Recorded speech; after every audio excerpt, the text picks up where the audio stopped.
Picture it. It's the year 2003. I'm on my first interview with SEA Wire and Cable. And I meet with the gentleman who is doing the interview, who is the sales manager, and we get to talking. Within the first 5 minutes, we realize that we're both members of the Church of Christ. So we spend the next 45 minutes speaking about the Church of Christ there. I proceed to the second interview with the soon-to-be owner of the company there, and she is an Auburn graduate and a huge fan of Auburn football. So we, instead of speaking on business or anything else, we spend the next 30 minutes speaking on Auburn football. Well, I have a third interview with who is now the president of the company, and we sit down, and the first thing we start talking about are hobbies, and we find out that we both coach soccer quite often. And so we spend the next 45 minutes or so talking about, nope, not business, but soccer.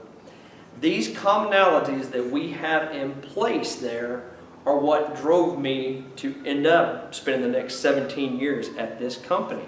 The fact that I met these three individuals and we talked and we found those things that we have in common. One of the tools to building relationships in sales is commonality, and it's a pretty simple and effective way to win people over. A lot of times I'll go into meetings with buyers and purchasing agents who don't necessarily want to be there, so it's my job to find something that we can relate to with one another outside of the office that we can kind of spur conversation. When Dale came to our congregation, I realized within probably the first time I met him, that we had three major things in common and we could talk about for days. Number one was our Christianity. Number two, we can talk about motorcycles.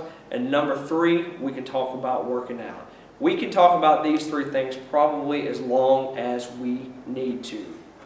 But what is the one thing that we here at the Farmland Church of Christ all have in common?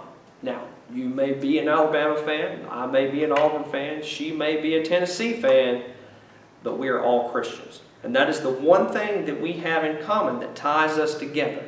The old adage goes, birds of a feather flock together. People with the same tastes and interests will always be found together. Hebrews 10:24 through 25 says, "And let us consider how to stir up one another to love and good works, not neglecting to meet together as it is the habit of some, but encouraging one another, and all the more as you see the day is drawing near." And part of that stirring up and encouraging one another is really getting to know each other. I've had the good fortune since the COVID-19 situation came about there that we've been able to do Zoom meetings on Wednesday nights.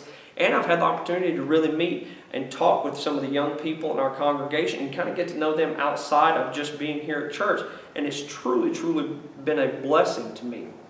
When someone walks in our door here at the congregation, we always say hello, good morning, how are you? But do we truly get to know those people until they've been here for some amount of time? Sometimes the reason why somebody wants to come back and wants to be a member of this congregation is because they hit it off with somebody. They really connected with somebody, and those connections come from things that we do have in common. Now, younger people find something in common with the older generation. Older folks, let's find something in common with the younger generation, and let's continue to raise each other up.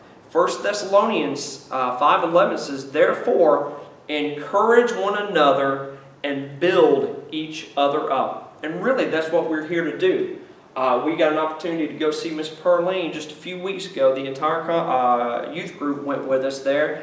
And that's what it's about. That's what it's about. We're raising people up. We're encouraging each other. Not everybody wants to drive an hour to go see somebody, but not a single one of those young people said, "No, I'll pass." They all loaded up. We all went, and we spent time with somebody who needed to have time spent with them. So let's be warm and inviting with those who walk through our doors, because it's so very important that we find those commonalities within each other so we can get to know each other, so we can build upon this congregation and build upon the Lord's words there. I will close with Proverbs 27:17. It's one of my favorite verses in the Bible. Iron sharpens iron as one man sharpens another. And that's what we're here to do. As Christians, it is our job to sharpen one another and raise each other up. Thank you and good night.